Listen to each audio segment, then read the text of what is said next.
Every draft conversation, it needs to be protect Zach Wilson. And Danny, I want to get your thoughts on this one. He has them taking Evan Neal at 4. What do you think?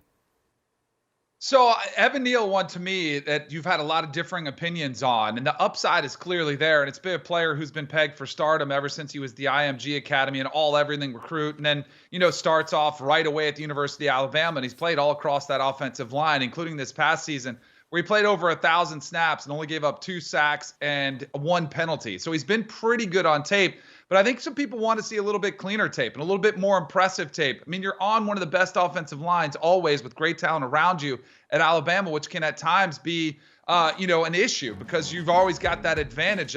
See him here line up at left tackle. The one thing I would be a little bit worried about, he is a mammoth human being, 6'7", 350 pounds. He played at 390 in high school, 390 pounds.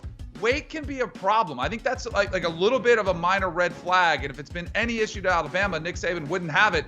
But I don't know about you guys. When you get more money in your pocket, you have more access to better food and better restaurants, those weight problems are only going to come back. They're not going to go away. So I'm mildly worried about that. We've seen other offensive linemen struggle with the weight issue. I think that's something that's maybe one of the concerns about Evan Neal, why there's not more of a consensus opinion about him. At the Jets with their second top 10 pick, taking, as Brady mentioned, Derek Stingley Jr. Ryan, he's coming off an injury. You don't think it's really going to affect him that much in the draft, though?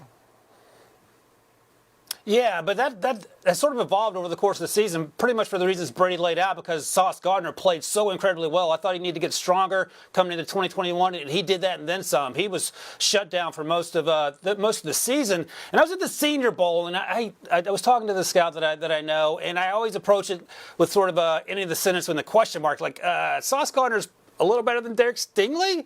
And he's like, you know what, that's not crazy, number one. Number two, he had a really good season. Number three, he's healthy, to Brady's point again.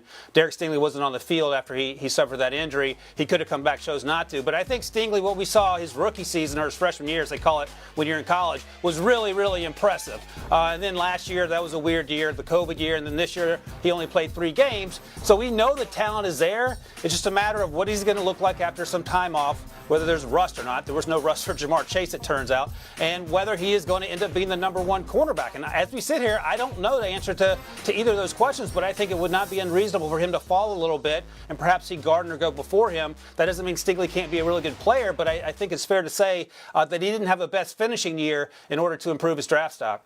Do you want a sports network that delivers everything that matters about the game? The highlights, the picks, the instant analysis, no yelling, no fake debates, no politics. Hit the subscribe button and never miss a moment.